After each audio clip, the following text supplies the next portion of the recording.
जहाँ डाल डाल पर सोने की चिड़िया करती है बसेरा, वो भारत देश। नमस्कार मित्रों, वरुण एडवांस में आप लोगों का स्वागत है। आज हम लोग प्रोनाउन से संबंधित एरर को इम्प्रूव करेंगे और फिर वहां देखेंगे कि किस सूटेबल प्रोनाउन का प्रयोग होता है। ठीक है, आइए हम लोग बनाते हैं।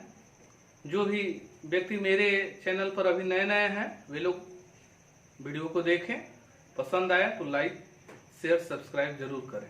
ठीक है, आइए देखते हैं। पहला क्वेश्चन है कि the board of directors want all possible facilities and allowance for itself, और उसके बाद है नो एरर। अब देखिए, रियल में प्रोनाउन संबंधी एरर है होगा। इसमें हम लोग पढ़ते हैं कि the board of directors want, यानी ये प्लूरल फॉर्म में है तो यहाँ वांट का प्रयोग किया गया है, बिल्कुल ठीक है। All possible facilities and allowance for itself. अब देखिए, बोर्ड ऑफ डायरेक्टर के ही अनुसार हम लोग यहाँ रिफ्लेक्सिव प्रोनाउन का प्रयोग करेंगे। तो बोर्ड ऑफ डायरेक्टर्स किस में आएंगे जी? तो थर्ड पर्सन के प्लूरल नंबर में आएंगे। तो थर्ड पर्सन के प्लूरल नंबर में क्या होता है? तो दे होता है। क्या होता है? दे होता है। तो दे का रिफ्लेक्सिव प्रोनाउन बनाएंगे तो देम सेल्फ होता है। Themselves, themselves. ठीक है, तो ईच सेल्फ के जगह पर क्या होगा? देम सेल्फ्स, तो सही हो जाएगा। यानी आंसर आपका क्या हो जाएगा? डी। ठीक है, चलिए अगला क्वेश्चन देखते हैं।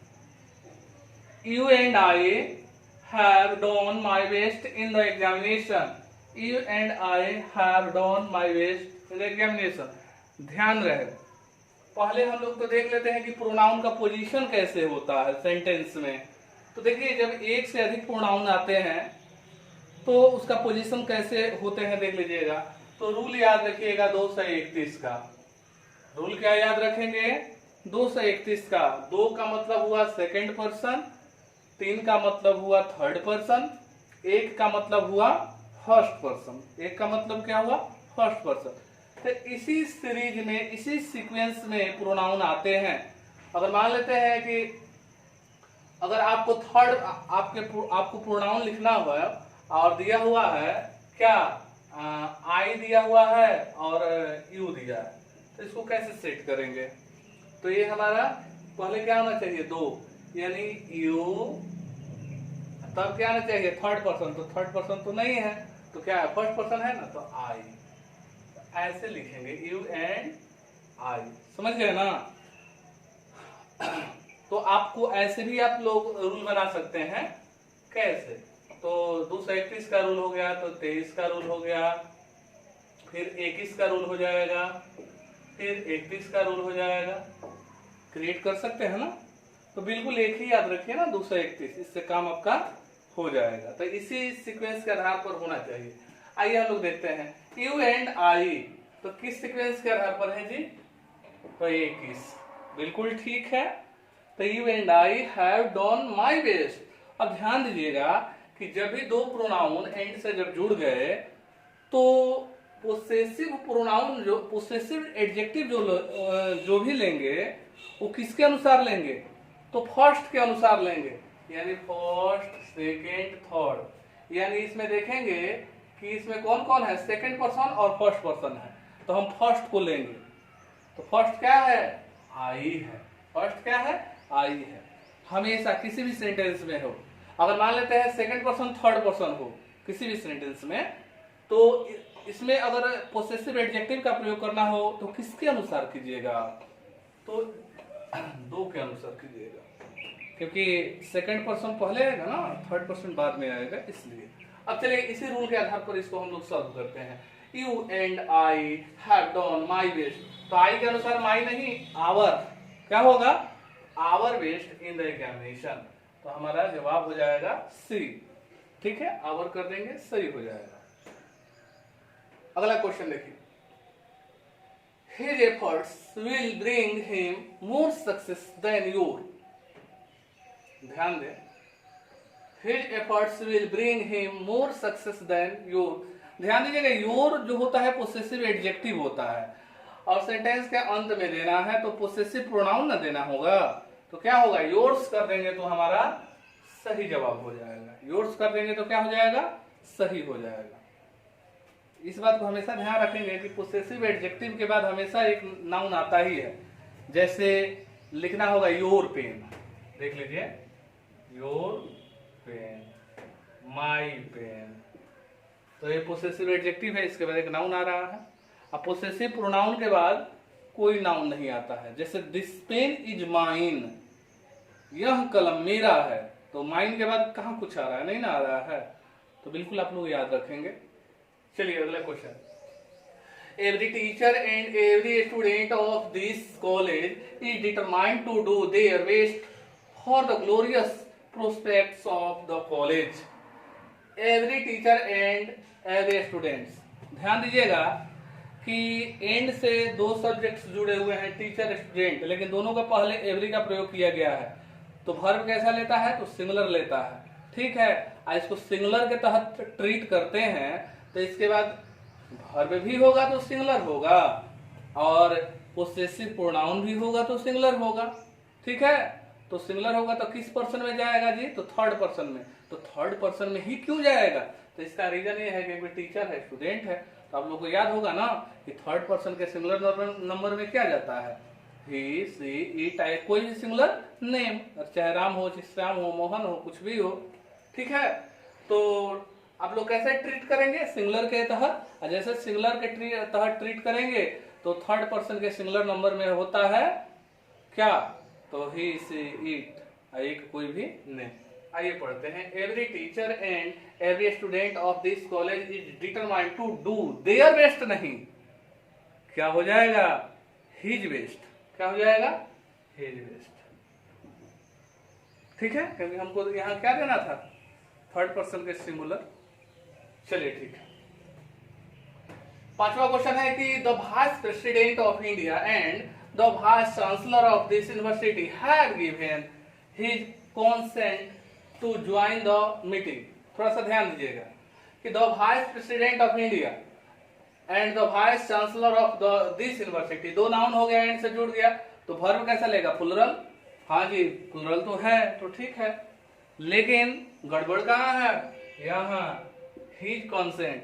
जब यहाँ प्लुरल नाउन हो, दो नाउन एंड से जुड़ गए तो व्यवहार कैसे करेगा, प्लुरल के जैसे। तो जैसे प्लुरल के जैसे व्यवहार करेगा तो प्लुरल यहाँ पोसेसिव एडजेक्टिव भी लेगा। तो प्लुरल पोसेसिव एडजेक्टिव अगर लेता है तो थर्ड पर्सन के प्लुरल नंबर में क्या जाएगा, तो दे जाता है। तो दे का पोसेसिव एडजेक्टिव क्या होता है, देयर। क्या होता है जी, देयर। यहाँ देयर कर देंगे तो सही हो जाएगा। तो एरर हमारा है डी में, आंसर डी हो जाएगा।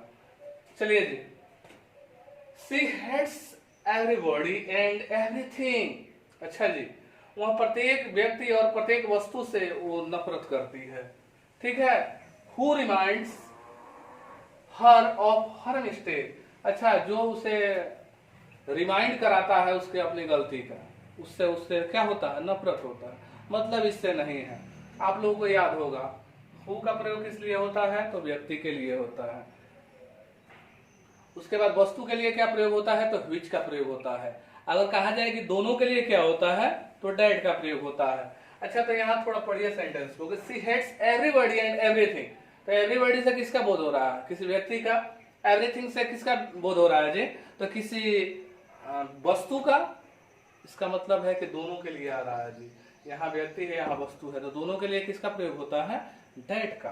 तो हमारा हु के जगह पर क्या हो जाएगा, डैट, तो सही हो जाएगा। डैट क्यों हम लगाए, क्योंकि यहाँ दोनों चीजें आ रहा है, यहाँ व्यक्ति, यहाँ वस्तु। चूंकि आप जानते हैं व्यक्ति के लिए हु का प्रयोग होता है, वस्तु के लिए व्हिच का प्रयोग होता है, और दोनों के लिए वस्तु के लिए व्हिच का प्रयोग होता है, और दोनों के लिए डैट का प्रयोग होता है।